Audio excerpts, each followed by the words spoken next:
السلام علیکم ورحمۃ اللہ وبرکاتہ۔ بسم اللہ الرحمن الرحیم۔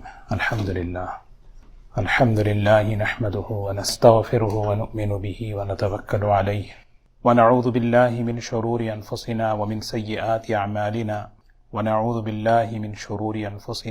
سیئات اعمالنا من يهده الله فلا مضل له ومن يضلله فلا هادي له ونشهد ان لا اله الا الله وحده لا شريك له ونشهد ان سيدنا وحبيبنا نبينا مولانا محمدا عبده ورسوله صلى الله تبارك وتعالى عليه وسلم، اما بعد فاعوذ بالله من الشيطان الرجيم، بسم الله الرحمن الرحيم۔ لقد كان لكم في رسول الله أسوة حسنة لمن كان يرجو الله واليوم الآخر وذكر الله كثيرا، صدق الله العظيم۔ قابل احترام بزرگ و دوستو، اللہ کے رسول صلی اللہ علیہ وسلم کی مبارک سیرت، مبارک زندگی میں ہر چیز سیکھنے کی ہے۔ سیکھنے کی نیت سے سننا ہے، سیکھنے کی نیت سے کہنا ہے اور اس کو اپنی زندگی میں لانا ہے۔ اسی لیے اللہ تعالیٰ نے قرآن پاک میں فرمایا یہ بہترین سیرت ہے، بہترین زندگی ہے۔ آپ کی زندگی سے اپنی زندگی میں وہ چیزیں لانا ہے۔ اللہ کے رسول صلی اللہ علیہ وسلم کی مبارک زندگی میں بے شمار واقعات ہوئے ہیں۔ ایک واقعہ جو ہے طائف کا پیش آیا ہے۔ اللہ کے رسول صلی اللہ علیہ وسلم کن کن حالات سے، کن آزمائشوں سے اور کیسے کیسے نشیب و فراز سے آپ گزرے ہیں۔ انسان جب دنیا میں آتا ہے تو مختلف قسم کے حالات سے وہ گزرتا ہے، مختلف قسم کی آزمائشوں سے گزرتا ہے۔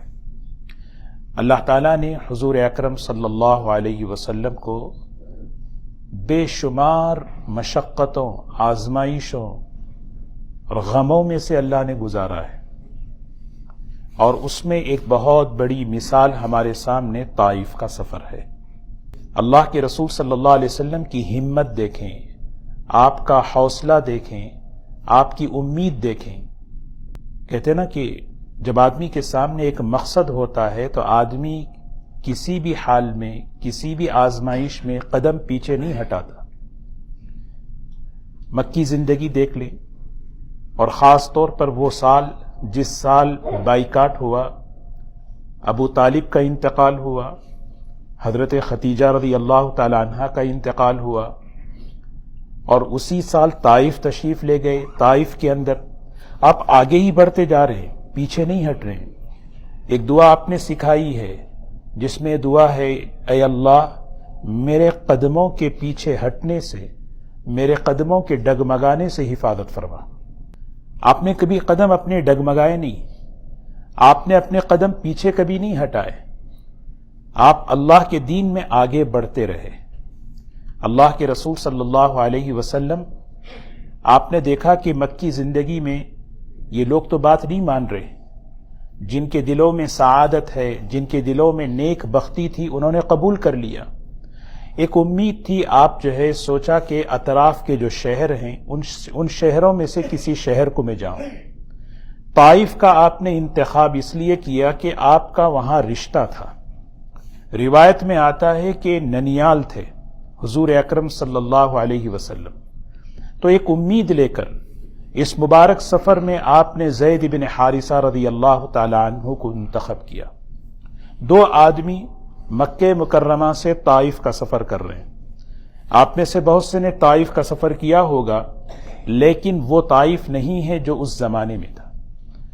آج تو بہترین قسم کے روڈ ہیں، دائیں بائیں بہترین قسم کی جو ہے نا پہاڑیں ہیں، لیکن حضور اکرم صلی اللہ علیہ وسلم کا جو سفر تھا، کس طرح آپ ان پہاڑوں پر سے ہوتے ہوئے اس علاقے میں پہنچے۔ آپ جیسے ہی طائف پہنچے، آپ نے سوچا کہ اس علاقے کے سب سے اہم جو سردار ہیں، ذمہ دار ہیں، ان لوگوں سے ملاقات کریں۔ اللہ کے رسول صلی اللہ علیہ وسلم سیدھے ان سرداروں کے پاس گئے اور جا کر آپ نے اسلام کی دعوت پیش کی۔ تین سردار ہیں اور تینوں آپس میں بھائی ہیں، عبد یالیل، مسعود اور حبیب۔ اللہ کے رسول صلی اللہ علیہ وسلم نے ان کے سامنے اپنے آنے کا مقصد بیان کیا، اور اسلام کی دعوت پیش کی، اس کے جواب میں انہوں نے بہت ہی گستاخی کی اور سخت جواب دیا۔ ہر ایک کا جواب حدیث کی کتابوں میں موجود ہے۔ یہ ہمیں بتایا جا رہا ہے کہ اللہ کے رسول صلی اللہ علیہ وسلم آپ اپنی زندگی میں کن کن حالات سے گزرے ہیں۔ ایسا نہیں ہے کہ آپ بڑے آرام سے زندگی، اسی لیے آپ فرمائیں، بخاری شریف کے اندر ایک روایت ہے، ایک مرتبہ حضور اکرم صلی اللہ علیہ وسلم سے حضرت عائشہ رضی اللہ تعالی عنہا نے پوچھا، یا رسول اللہ صلی اللہ علیہ وسلم، آپ کی زندگی میں احد سے زیادہ سب سے مشقت والا، آزمائش والا بھاری دن کوئی ہے؟ حضرت عائشہ رضی اللہ تعالی عنہا کے علم میں کہ آپ کی زندگی میں سب سے بھاری دن، سب سے مشقت والا دن، آزمائش کا دن احد کا دن تھا۔ واقعی وہ بھی تھا، اس لیے کہ اس میں آپ کی بڑی قربانی، دندان مبارک شہید ہوئے اور 70 صحابہ شہید ہوئے، وہ ایک اپنی ایک تاریخ ہے، قربانی ہے۔ اللہ کے رسول صلی اللہ علیہ وسلم نے فرمایا کہ عائشہ پوچھتی ہو تو میں بتاتا ہوں، میری زندگی میں سب سے زیادہ مشکل ترین دن، آزمائش والا دن طائف کا دن تھا۔ وہ طائف میں کیا ہوا؟ ان 3 سرداروں نے بڑا سخت، سب سے پہلے سردار نے کیا کہا؟ کہا کہ اگر آپ کو اللہ نے نبی بنایا ہے تو پھر تو بیت اللہ کی عزت کے گرانے کا اللہ نے فیصلہ کر لیا ہے۔ ایک جواب دیکھیں، آدمی جب کسی کے ساتھ معاملہ کرتا ہے تو زندگی میں بہت سے اس کو سننے بھی پڑتے ہیں، ہاں بہت سی چیزیں سننے کو ملتی ہیں۔ اللہ کے رسول صلی اللہ علیہ وسلم کیسے سن رہے ہیں؟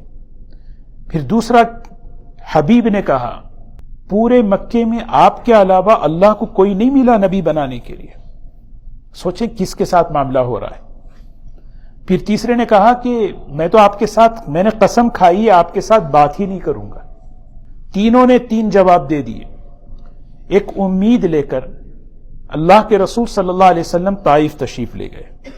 جب وہاں سے اٹھنے لگے تو آپ نے ان سے ایک بات کی، کہا کہ دیکھو ٹھیک ہے تم نے میری بات نہیں سنی، تمہارا جو جواب تھا میں نے سن لیا، ایک بات میں عرض کرتا ہوں، میری اور تمہاری جو بات ہوئی ہے اس کو مخفی رکھنا، یہ بات قریش تک نہ پہنچے۔ سوچیں یہ بات آپ کیوں کہہ رہے ہیں؟ کیا وجہ تھی؟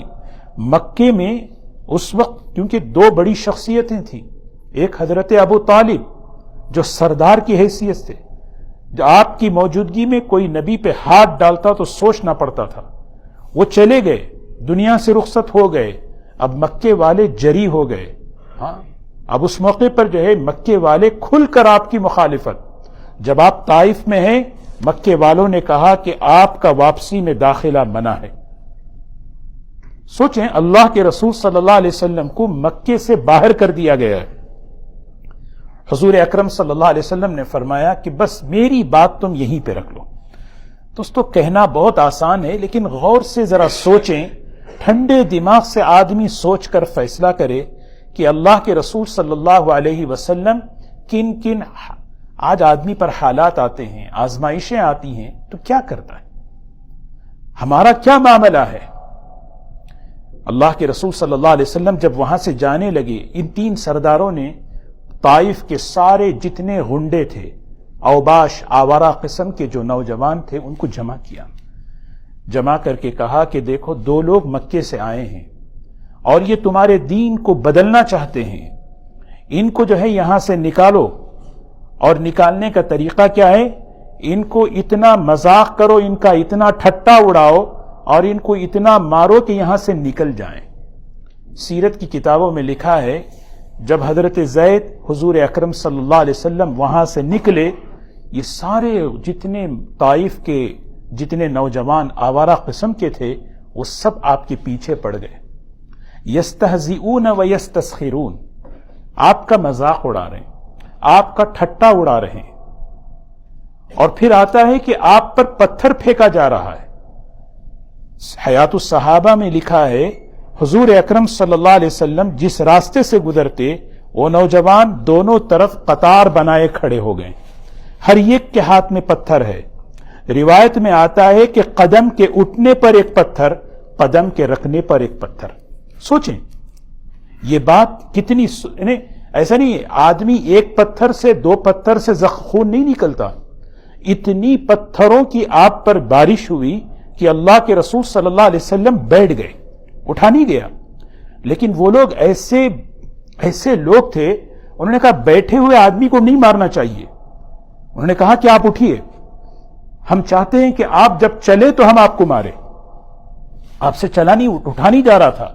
تو ایک آدمی آگے بڑھتا ہے, آپ کے جو ہے نا دونوں کندھوں کو پکڑ کے کھڑا کرتا ہے, کھڑا کر کے اب آپ چلو. جب چلنے لگے تو پیچھے سے مار رہا ہے. یہاں تک کہ اللہ کے رسول صلی اللہ علیہ وسلم حضرت زید بن حارثہ رضی اللہ تعالی عنہ فرماتے ہیں, جب پتھر آپ کی طرف آتا میں اپنا جسم آگے کر دیتا. تو ان نوجوانوں نے کیا کیا, چاروں طرف سے آپ پر پتھر مارنے لگے. میں اکیلا, سوچیں آپ کے ساتھ پورا شہر مخالف اور آپ اکیلے تنے تنہا, اور حضرت زید بن حارثہ. ایک بات یہ سوچنے کی ہے, کیا اللہ تعالیٰ کو اس کا علم نہیں تھا؟ کیا اللہ تعالیٰ کو یہ پتا نہیں تھا کہ طائف میں یہ ہونے والا ہے؟ بالکل. اللہ تعالیٰ تو عالم الغیب ہیں, اللہ کو پتا ہے, لیکن آپ کے ساتھ یہ ہو کیوں رہا ہے؟ آدمی بعض مرتبہ سوچتا نا, میرے ساتھ یہ کیوں ہو رہا ہے؟ عجیب بات ہے نہیں. میں نماز پڑھتا ہوں, میں قرآن پڑھتا ہوں, میں صدقہ بھی کرتا ہوں, میں کچھ دین کا کام بھی کرتا ہوں, میرے ساتھ یہ کیوں ہے؟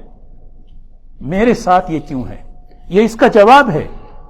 دین کے علم بردار ہیں آپ, دین کے داعی ہیں آپ, امام الانبیاء ہیں آپ, لیکن آپ کے ساتھ کیا معاملہ ہو رہا ہے وہ دیکھنا چاہیے. کیونکہ آزمائشیں اللہ تبارک و تعالیٰ اس دنیا میں امتحان کے لیے لاتے ہیں, انعامات کے لیے لاتے ہیں. ایسا نہیں ہے کہ آدمی جو ہے ان آزمائشوں کو دیکھ کر جو ہے نا اپنی ہمت کو ہارے, اپنے حوصلے کو دبا دے, نا امید ہو جائے. اللہ کے رسول صلی اللہ علیہ وسلم آگے بڑھ رہے ہیں, آگے بڑھتے ہی جا رہے ہیں, پیچھے سے پتھر, یہاں تک کہ ایک وقت آیا کہ حضور اکرم صلی اللہ علیہ وسلم بے ہوش ہو کے گر گئے. زید بن حارثہ نے آپ کو اٹھایا, دیکھا کہاں جائیں, ایک باغ نظر آیا, اس باغ میں اندر داخل ہو گئے. آپ کو بٹھایا, آپ پر پانی چھڑکا, ہوش آیا. اور وہ باغ کس کا تھا؟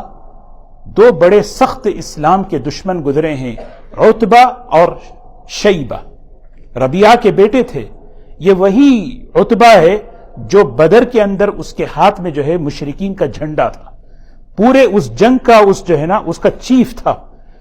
وہ کبھی کبھی چھٹیاں, طائف جو ہے ایسا علاقہ ہے وہاں پر مکے کے لوگ چھٹیاں گزارنے کے لیے جاتے تھے. پہاڑی علاقہ ہے, بہترین انگور کے باغات ہیں. ان لوگوں کے وہاں پر جو ہے یوں سمجھیے کہ وہ ان کے ریزارٹ تھے, وہاں جا وہ چھٹیاں گزارنے گئے ہوئے تھے.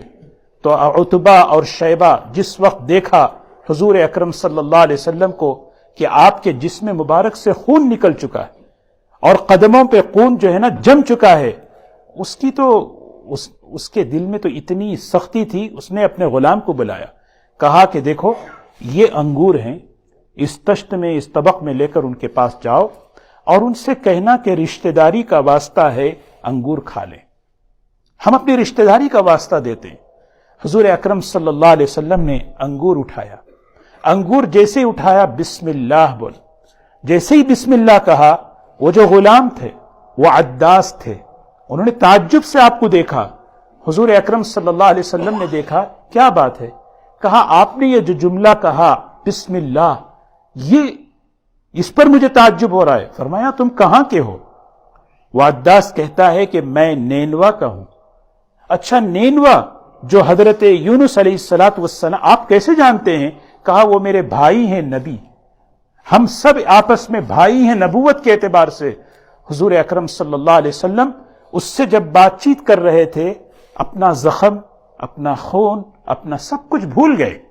اس نے کہا میں جانتا ہوں میں عیسائی مذہب کا رہنے والا ہوں اور مجھے آپ کے بارے میں بتایا گیا ہے اور میں کلمہ پڑھتا ہوں لا الہ الا اللہ وانک محمد الرسول اللہ. یہ کلمہ پڑھ کے اس نے اسلام قبول کر لیا. سوچیں دوستو, اللہ جب ہدایت دینا چاہتا ہے غلاموں کو اللہ تعالیٰ قبول فرما لیتے. کیوں؟ طلب ہے. جس وقت حضور اکرم صلی اللہ علیہ وسلم نے اپنا تعارف فرمایا, روایت میں آتا ہے کہ اس عداس نے, عداس بہترین نام ہے, صحابی بن گئے. انہوں نے اپنے ہونٹوں سے آپ کے جو ہے نا پیشانی مبارک کو چوما, کہا کہ میں گواہی دیتا ہوں لیکن آپ کی یہاں کوئی بات سننے والا نہیں. یہ حالت دیکھی. روایت میں آتا ہے حضور اکرم صلی اللہ علیہ وسلم کی خدمت میں فرشتے پہنچ گئے. کیسے؟ ایک اچانک آواز آئی, آپ نے دیکھا تو ابر ہے, ابر میں سے آواز ہے السلام علیکم یا رسول اللہ. آپ نے آنکھ اٹھایا, دیکھا تو جبرائیل ہیں, وعلیکم السلام. فرمایا اللہ تعالیٰ نے اس قوم نے آپ کے ساتھ جو معاملہ کیا اللہ نے دیکھا, اور اللہ تبارک و تعالیٰ نے اس وقت میرے ساتھ ملک الجبال بھیجا ہے. ملک الجبال جو ساری دنیا کے اندر جو پہاڑ ہیں, ان پہاڑوں کا جو نظام اللہ نے جس فرشتے کے حوالے کیا وہ میرے ساتھ اس وقت ہے. اس فرشتے نے بھی آپ کو سلام کیا, السلام علیکم یا رسول اللہ صلی اللہ علیہ وسلم. آپ نے جواب دیا, فرمایا اللہ تعالیٰ نے مجھے بھیجا ہے, حکم دیا ہے کہ ان کو ملیامیٹ کر دیں, لیکن اس سے پہلے آپ سے اجازت لیں, آپ کی رائے پوچھ لیں. حضور اکرم صلی اللہ علیہ وسلم نے کیا فرمایا؟ دوستو یہ چیز ہے حضور صلی اللہ علیہ وسلم کی سیرت سے سیکھنے کی. آپ کی زندگی سے ہمیں یہ سیکھنا ہے کہ ان لوگوں نے آپ کے ساتھ کیا معاملہ کیا اور اللہ کے رسول صلی اللہ علیہ وسلم کیا فرما رہے ہیں. اس سے پہلے آپ نے دعا فرمائی. اللہ اکبر. جسم سے خون بہ رہا ہے, بالکل آپ تنے تنہا ہیں, آپ اس موقع پر ہاتھ اٹھا کر دعا فرما رہے. حدیث میں دعا ہے, یہ وہ دعا ہے جب طائف سے باہر نکل کر آپ نے دعا فرمائی, اور اس موقع پر کیا دعا کر رہے ہیں؟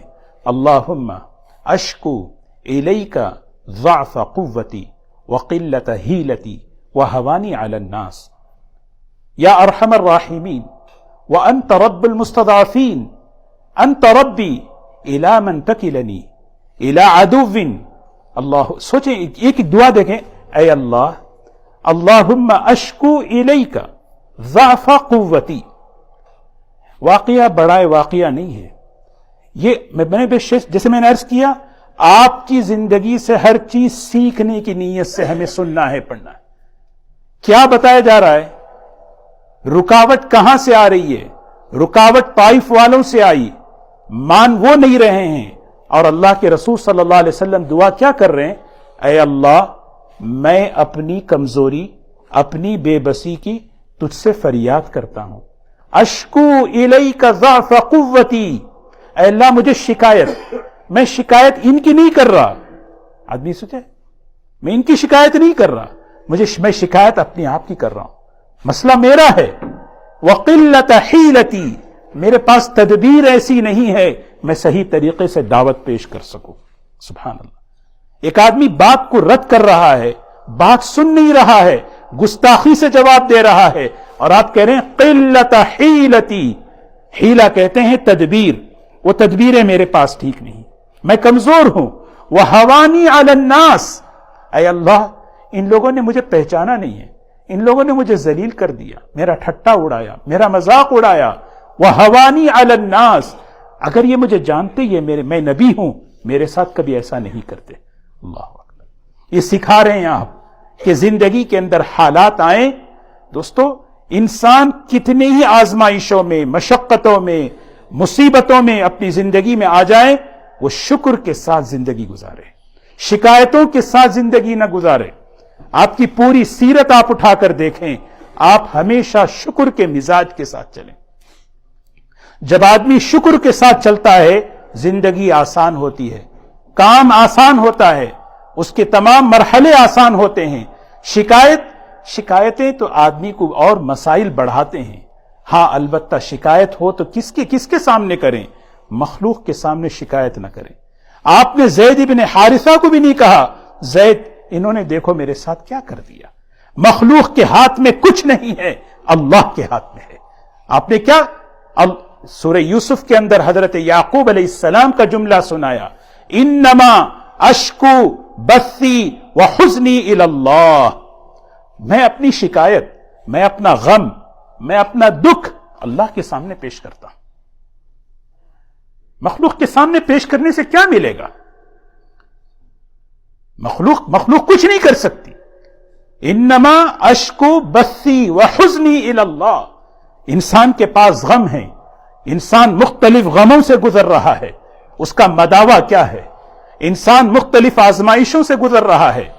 کسی سے کچھ کہنے سے کچھ نہیں ہوتا، آدمی اللہ کے سامنے ہاتھ اٹھائے. حضور صلی اللہ علیہ وسلم سکھا رہے ہیں، کہو اللہ کے سامنے انما اشکو الیک ضعف قوتی وقلت حیلتی وہوانی علی الناس. یا اللہ میں، دیکھیں نا سورہ نوح قرآن پاک کے اندر پوری ایک سورت ہے. علماء فرماتے ہیں یہ سورہ نوح اصل میں دعا ہے حضرت نوح علیہ السلام کی. انہوں نے اللہ کے سامنے اپنا غم پیش کیا، انہوں نے اللہ کے سامنے اپنا دکھ پیش کیا. یا اللہ دکھ یہ آ رہے ہیں، یہ غم آ رہے ہیں، یہ چیزیں میرے دل میں آ رہی، میں کیا کروں؟ تیرے سامنے پیش کرتا ہوں اس لیے کہ تو حل کرنے والا. یا ارحم الراحمین، اے اللہ تو بڑا رحم کرنے والا ہے. وانت رب المستضعفین، اے اللہ آپ تو کمزوروں کے رب ہیں، میں کمزور ہوں. جب بندہ اللہ کے سامنے اپنی کمزوری، اپنی بے بسی بے کسی کا اقرار کرتا ہے، پھر اللہ کی مدد آتی ہے، اللہ کی قدرت اس کے ساتھ ہوتی ہے. حضور صلی اللہ علیہ وسلم فرما رہے ہیں سبحان اللہ، اس دعا میں ایک بات دیکھیں. آپ حضرات واقعہ سنے ہیں، پڑھتے ہیں، جب اس دعا کے اندر غور کریں، یہ دعا جو ہے کس وقت مانگی گئی؟ آپ کے جسم مبارک سے خون نکل رہا ہے، طائف سے باہر کھڑے ہیں آپ، کسی ایک نے بھی آپ کی بات نہیں مانی. اس وقت کیا کہہ رہے ہیں؟ اس وقت یہ کہہ رہے ہیں اے اللہ ان لم تکن ساخطا علی فلا ابالی، ان لم تکن غضبانا علی فلا ابالی. یہ ہے اس دعا کا پیغام. آزمائشوں میں، حالات میں انسان یہ کہے یا اللہ آپ اگر ناراض نہیں ہیں تو مجھے کسی چیز کی پرواہ نہیں ہے. مسئلہ یہ ہے آپ اگر ناراض نہیں ہیں وَلَكَ الْعُتْبَى حَتَّى تَرْضَى وَلَا حَوْلَ وَلَا قُوَّةَ إِلَّا بِكَ. یہ دعا ہے. وَلَكَ، آپ نے دعا فرمائی وَلَكَ الْعُتْبَى حَتَّى تَرْضَى، آپ ناراض نہ ہو. اگر آپ ناراض ہو جائیں میں آپ کو مناؤں گا یہاں تک کہ آپ راضی ہو جائیں، آپ خوش ہو جائیں، کیونکہ مسئلہ آپ کی رضا کا ہے. یہ حضور صلی اللہ علیہ وسلم جو ہے نا یہ دعا بس یہ دعا کیا ہوئی، ہمیں یہ سکھایا بھئی زندگیوں میں حالات آئیں، آزمائشیں آئیں، شکایتیں مت رکھیں، اللہ کے سامنے اپنا دکھ، اپنا غم پیش کرو، اللہ کے دعا مانگو. دعا کیا ہے؟ اللہ کے سامنے اپنے دکھ کو رکھنے کا ہے. حضور اکرم صلی اللہ علیہ وسلم کی دعا پر آسمان پہ فرشتے آ گئے، اور جیسے میں نے کہا فرشتہ جو ملک الجبال ہے، اللہ کے رسول صلی اللہ علیہ وسلم نے فرمایا اگر یہ معاملہ اللہ نے میرے حوالے کیا ہے، میری رائے پر اگر اللہ نے چھوڑا ہے تو مجھے اللہ نے عذاب دلوانے والا نہیں بنا کر بھیجا ہے. اللہ تعالی انی لم بعثت لعانا، مجھے اللہ تعالی نے لعنت. اگر ہمارا کسی سے کچھ معاملہ ہو جائے، ہمارے زبان پر، ہمارے دماغ پر، ہماری سوچ پر کیا جذبات آتے ہیں.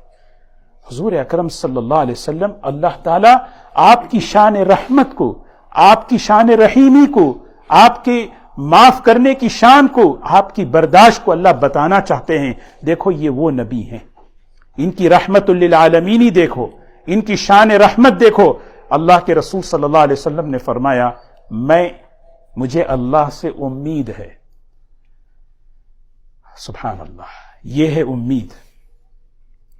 جس وقت آپ دعا کر رہے ہیں نا، طائف میں ایک بھی مسلمان نہیں تھا، لیکن آپ کی سوچ کیا پازیٹیو ہے، آپ کی سوچ کتنی امید والی ہے. دیکھیں بعض مرتبہ گھر میں، خاندان میں کوئی آدمی جو ہے دین سے ہٹتا ہے، آدمی مایوس ہو جاتا ہے، اب اس کا کچھ نہیں ہوگا، اب اس کا کچھ نہیں، اب یہ گیا. حضور صلی اللہ علیہ وسلم اس زمین پر کھڑ کر یہ جملہ کہہ رہے ہیں مجھے امید ہے اللہ ان کی نسلوں میں سے ایسے لوگوں کو پیدا کرے گا جو اللہ کی گواہی دیں گے. اور آج آپ طائف میں ایک غیر مسلم کو بھی نہیں پائیں گے، بلکہ اللہ تعالیٰ نے حضور صلی اللہ علیہ وسلم کی زندگی میں ایک واقعہ ایسا کہ ایک طائف کا وفد آیا اور آ کر آپ سے اسلام قبول کیا. یہ چیزیں ہیں دوستو، ہمیں آپ کی سیرت سے، آپ کی زندگی سے یہ چیز ہمیں سیکھنی ہے کہ ایک طرف تو یہ ہے کہ یہ اسلام، اللہ تعالیٰ نے جو دین ہمیں عطا فرمایا، کن قربانیوں کے ساتھ ہم تک پہنچا ہے. یہ حضور اکرم صلی اللہ علیہ وسلم کن غموں سے، کن آزمائشوں سے، کن مشقتوں سے اللہ نے آپ کو گزارتے ہوئے اللہ تعالیٰ نے آپ سے قربانی لی، اور یہ دین امت تک، انسانیت تک پہنچا. یہ چیز آدمی سوچتا رہے. جب آدمی سوچتا ہے اسلام کی عظمت اس کے دل میں آئے گی، احکامات کی عظمت دل میں آئے گی. ایسا نہیں ہے کہ بس گھر بیٹھے یہ چیز آ گئی، اس کے پیچھے بڑی سخت قربانیاں ہیں. اللہ کے رسول سوچیں، خالی طائف کا ایک واقعہ آپ کے جسم مبارک سے خون.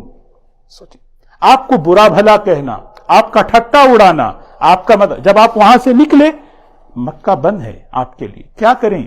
زید بن حارثہ نے پوچھا یا رسول اللہ صلی اللہ علیہ وسلم کہاں جائیں؟ سوچیں، وہاں سے نکالا گیا، مکے کے دروازے بند ہیں. آپ نے کیا فرمایا؟ اللہ ہمارے ساتھ ہے، گھبراؤ مت، مطعم سے بات کریں گے. ایک آدمی پناہ دی. سیرت پڑھیں دوستو، ہمیں ایک امید پیدا ہوتی ہے، حوصلہ پیدا ہوتا ہے اللہ کے دین پر چلنے، اللہ کے دین کا کام کرنے میں. اللہ تبارک و تعالی ہمیں اس سیرت کو اس سامنے رکھ کر اپنی زندگی میں سیکھنے کی اللہ تعالی ہمیں توفیق نصیب فرمائے. وآخر دعوانا الحمدللہ رب العالمین.